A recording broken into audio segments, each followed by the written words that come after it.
Hi, I'm Alan Gray from Terrain Tamer.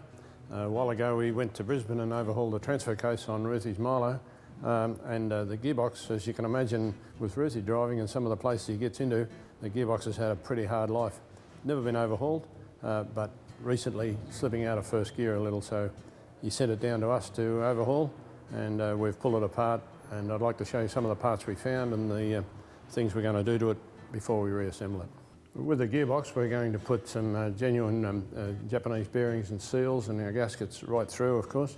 The gears that we had a good look at, third, second and first, seem okay. Main shaft's a little bit of work to do on it, which I'll cover later. Reverse idler's okay. First gear, which gave a bit of trouble, we couldn't find a huge amount wrong with it. We're looking into the gearbox top to see whether or not there's a problem there, but we've changed it anyway to cover the little bit of wear that's on it. So that's the new first gear. It was a little bit of a problem with from the factory with Synchro rings, and I'll explain that later. We certainly need to change them, so that's a new one. Synchro hub's okay. The cluster gear is okay, no problem at all. We're just going to put new bearings on that. Input shaft, a little bit of a problem with that too. We find that hard to buy, so we've done a reconditioning job on that. With the main shaft, it's quite okay, except for a little bit of wear here on the output shaft area. This gear has a bit of play right up in there, and we decided to do something about it. Rather than replace the gear and the shaft, we now have a modified gear which actually has a longer spline and picks up more of the unworn part there. And when that goes on and bolted up, it lasts almost indefinitely. The input shaft, which I mentioned before, is very hard to get on in Australia. It was worn at the end on where it goes into the pilot bearing. I've just actually got the pilot bearing here that goes in the back of the crankshaft. And if they seize or whatever they do, they wear quite badly on the end, which can give you a clutch shudder and a few other things. We couldn't get a new one, and because the rest of the shaft was good, we had this hard chromed and ground down, and that cost, out of interest, about $125, which is a saving on the shaft, and it's a very good modification. I'll just show you a little bit about these Synchro sleeves. This is the original one that was put out years ago by Toyota. It's strange that it hasn't been changed already, but we discovered this in Ruthie's box. The Synchro cone, which is actually a thing that is needed to slow down or speed up gears so as they don't crash, except when you're driving with Ruthie, of course, nothing will stop that. But these Synchro cones used to fit in there and tend to turn sometimes because there was that groove was right around. Now, in the new modified one, which you need to use, has only got 3 cutaways where the 3 keys go that actually operate the Synchro mesh. So this Synchro cone cannot turn now, even if it gets worn. So always make sure you use that later type with only the 3 cutaways there. Now that's all we need to do with having inspected the gearbox and reconditioned the parts that need doing. It's time now to reassemble the box, and we'll start with the Synchro. Well, the first thing I'll do when we assemble the gearbox is put our Synchro unit together. I'll just make sure that the 3 indentations are lined up with the 3 slots there, and we'll drop our little keys in there.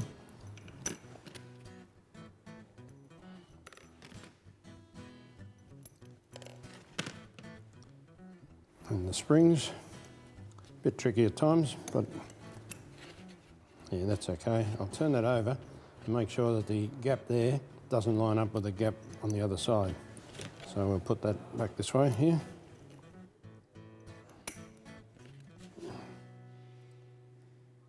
And make sure that that's all okay. Okay, so that feels okay. The Synchro cone actually fits in there and speeds up or slows down the gears so as you don't crunch the gears when you're driving. Now we'll assemble the main shaft. A bit of oil on the main shaft for our new bearings. Slide those needle rollers over there. Second gear will slide on there. We've got a ball goes in here. It's important to index that little cutaway there with the ball. Now our Synchro hub sleeve assembly will go on. That can go on there. And a circlip. Yeah, circlip's on, that's okay. First gear synchro assembly onto the main shaft, needle roller bearing, and first gear itself. And that's the main shaft assembled now. Now I'll put reverse idler in. A little bit of oil in the bush of the reverse idler. And just put the shaft in, it slides in quite easily. Put the shaft in, and the key there, this key just fits in there, indexes that in home. We check that the selector is in the groove and that it moves the reverse idler nicely on the shaft. Now we've got to put the retaining circlip in for the reverse idler shaft. It just pushes down there with a punch. Now we'll put the counter shaft into the bottom of the gearbox. It'll sit there out of the road while we assemble the main shaft. And we'll put the main shaft in. You've got to hold this all together because it has a tendency to all slide off. We'll put our bearing on the end here, and it'll start on the housing, and we'll use a puller to pull it into position. Just start that there, and then we'll use our puller to pull the shaft through the bearing. Just make sure when you're using it that it actually stays all free in there and not fouling on anything. And we've got to make sure now that the bearing is pulled up hard against there and that our little washer in there is in its right place and nice and firm. Okay, that's finished that. Now, where's the input shaft? Here we go. A little bit of nice thick grease here. And we've got to make sure that we have the right number, and they'll sit in there. Don't have to sit there long. The grease will fall out of there as soon as it gets moving.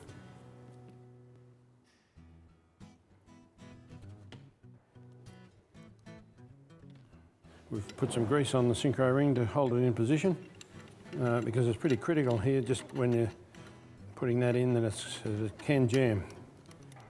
Rub that in a bit. Put our input shaft in very gently. Turning it all the time and making sure our Synchro ring is staying in position.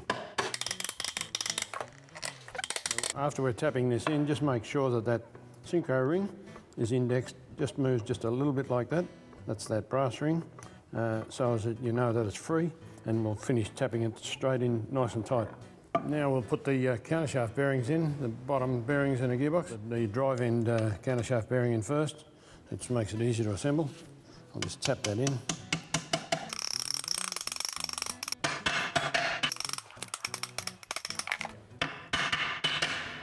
Yeah, that's flush, and we'll put a circlip on. Just put that on now. We'll turn the box on its end to put the front countershaft bearing in.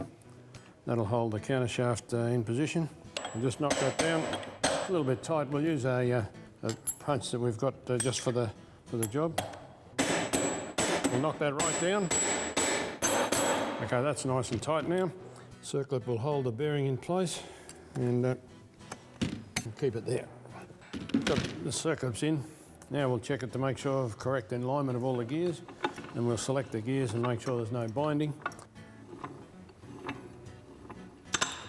And top gear, we go to neutral. Neutral's nice and free, which it should be. So we'll put the gasket on now, drop that over the dowels, and the top will go on here. And we'll just line that up with the little nut. See, straight on. That feels good. I like them when they go straight on like that. Put a few bolts in, and okay, that's the gearbox put back together, and I'm pretty happy with that. We've got Tamer parts right through it. I know it's got some hard work to do, probably 20, 30 years in Milo again, and I believe it's Ruthie proof, and you can't get anything better than that.